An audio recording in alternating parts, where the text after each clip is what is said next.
முன்னேற்ற கழகத்தின் சார்பாக மகளிர் மாநாடு நடத்தினாங்க. இந்த மகளிர் மாநாட்டுல சுமார் 1.5 லட்சம் மகளிர் வந்து கலந்துக்கிட்டாங்கன்னு சொல்லிட்டு சொல்றாங்க. யாரும் வந்து கலந்துக்கலைங்க, வர வச்சு கலக்க வச்சாங்க.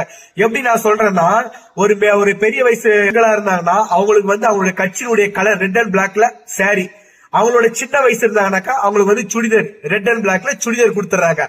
இது மட்டும் இல்லங்க, இவங்க வந்த உடனே அவங்களுக்கு வந்து பிரியாணி, வாட்டர் பாட்டிலு, ஜூஸ், பருப்பி, மிச்சரு இப்படின்னு சொல்லிட்டு எக்கச்சக்கமான விஷயங்கள் எல்லாம் செஞ்சிருக்கிறாங்க. செய்யறது தப்பு இல்லைங்க.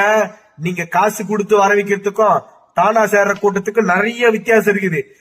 அப்புறமா மிடில் ரேஞ்ச் இருக்கிற பெண்களும் அவங்களுக்கு வந்து பாத்தீங்கன்னாக்கா தலா 400, எப்படியே 400 sari free, churidar free, mixture, water bottle, juice, கலகா பருப்பி 400 ரூபாய். யாரு கொடுப்பாங்க? பிரியாணி, சிக்கன் பீஸோட யார் பிரியாணி கொடுப்பாங்க?